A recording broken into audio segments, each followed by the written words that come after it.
Hi everyone, the channel Easy Lecture welcomes you.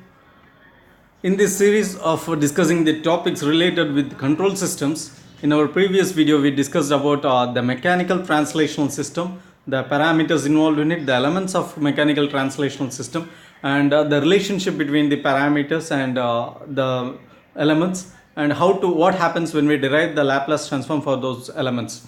So those things we discuss. In this video we are going to turn our attention to a problem related with the mechanical translational system. So with this problem, it is a basic problem, and with this problem the things related with mechanical translational system can be easily understood. So here the main thing is we have to find the transfer function of the system for which the diagram is given, and using the mechanical translational system, the parameters and the elements and the relationship between them, we are going to find the transfer function. The transfer function is the Laplace transform of output under zero initial condition divided by the Laplace transform of input under zero initial condition. So this is the thing which we are going to find. Here is the question: for the mechanical translational system, find the transfer function for the figure given below. So the figure is given, and here there are two bodies, M1 and M2, and these two bodies are there are a lot of elements or components which are acting on these two bodies, so which have the influence on these two bodies. For the body M1, it has mass M1, and it is acted upon with the spring, with the element spring, with the dashpot B and another spring K2, and the body M2 is influenced by the spring K2. So K2, it connects both M1 and M2, and the force that is applied as the input is F of t, and the overall output is Y2, right? So to this system we need to find the transfer function. So that is the question. The steps involved in finding the transfer function for a mechanical translational system are: first we need to draw the free body diagram, and from the free body diagram we have to write the force balance equation. So force balance equation, it is nothing but the total force, the total applied force is equal to the total opposing force. So this is force balance equation. This is force balance equation we have to write from the free body diagram, and after that we have to convert that force balance equation into derivative form, differential equation, so which we know already. So here there are parameters involved, the elements mass, then spring, dashpot. They are related with the parameter velocity, acceleration and displacement. For velocity, acceleration and displacement, they can be represented in derivative form, that we have to write, right? And after that we have to apply the Laplace transform to that differential equation. In this manner we can find, after finding the Laplace transform, we have to divide the output Laplace transform, and we have to divide the output Laplace transform by the input Laplace transform, which gives the transfer function. So first we shall draw the free body diagram for the body M1, and then we shall proceed.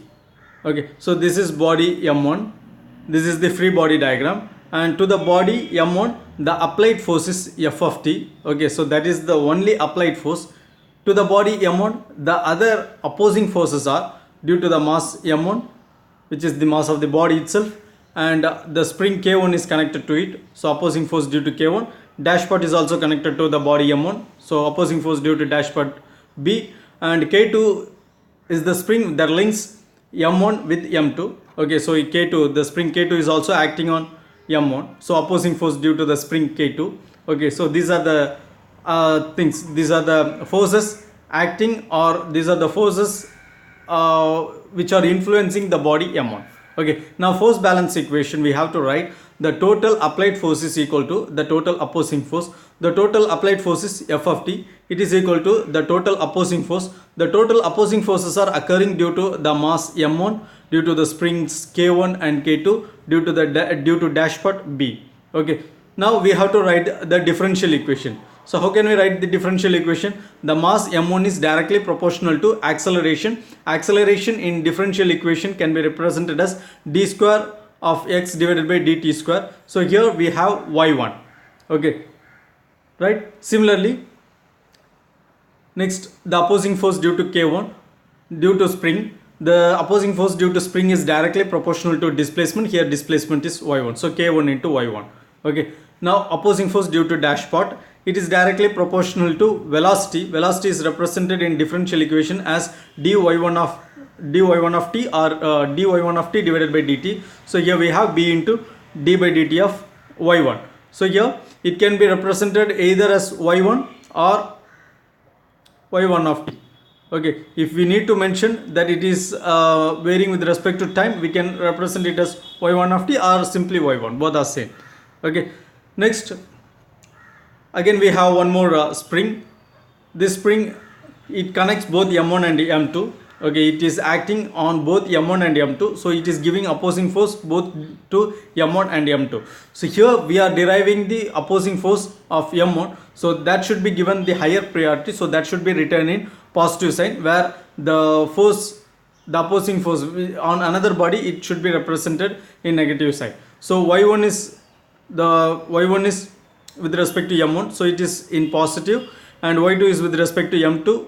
Okay, so it is represented in negative. So K2 into y1 minus y2. So since K2 is acting on both m1 and m2, and we are deriving the opposing force due to spring on m1, we are writing it as K2 into y1 minus y2. So the total applied force is Ft. It comes in the right hand side. Okay, now we have to take the Laplace transform. We know how to take the Laplace transform. What happens when we take Laplace transform to acceleration? Okay, acceleration means it is double derivative. So taking Laplace transform for double differentiation, we get s square into y1 of s. Okay, if it is a single derivative like here, we will be getting s into y1 of s. If there is no derivative, like this y1 of t can be, while we take Laplace transform to y1 of t, we will be getting y1 of s. Here while taking Laplace transform to this f of t, we will be getting f of s. Okay, so we are writing the Laplace transform of every term, and we are getting this equation. Now in the next equation, we are separating the terms y1 of s and y2 of s separately. We are segregating them, and we are getting this equation. Okay, and we are naming that equation as 1. Now we are turning our attention towards the body m2. This is the free body diagram of m2. M2, there is no applied force. Okay, there is no applied force acting on the body m2, and the spring is connected to m2. It is linking m2 and m1, right? Then the opposing forces that are acting on m2 are opposing force due to mass and the opposing force due to spring K2.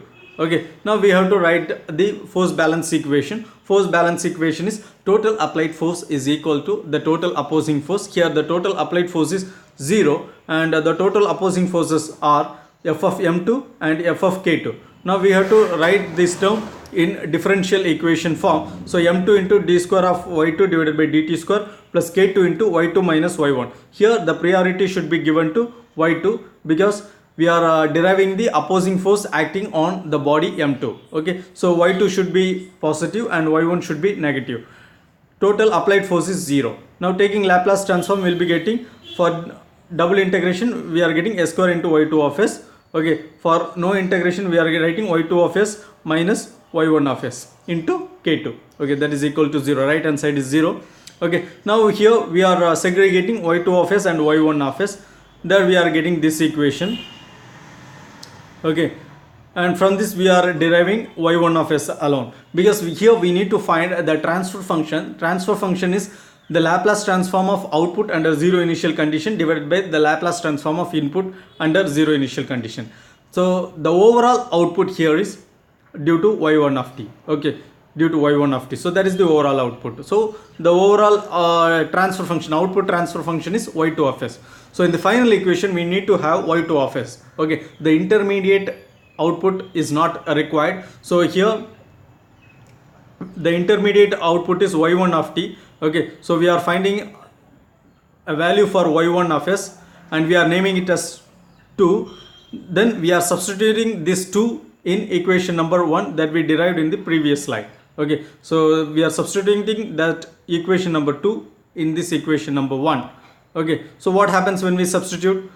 When we substitute equation number 2 in equation number 1, the terms y1 of s is completely eradicated. We have only y2 of s in this equation and we are solving it. Okay, so when we solve it, we will be getting this equation, and we need to find the transfer function. Transfer function is Laplace transform of output divided by Laplace transform of input, Laplace transform of input under zero initial condition. Here Laplace transform of output is y2 of s, Laplace transform of input is f of s. So here we have y2 of s, here we have f of s. We need to take this f of s to left hand side, so that comes in the denominator, and then we have to take all the remaining things to the right hand side.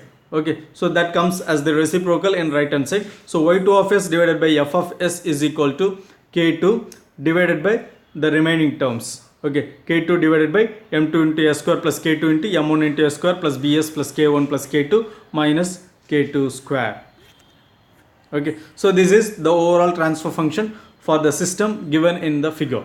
Okay, this is how we find the transfer function of mechanical translational system. This is a simple problem. This is a basic problem. Let us start with this kind of simple problems, and we shall discuss some other problems also in other videos. So I hope you have understood this problem, and you can comment and about this video, and you can like and share, and if you can even subscribe my channel Easy Lecture. Meet you again in another video. Until then, bye. Thank you.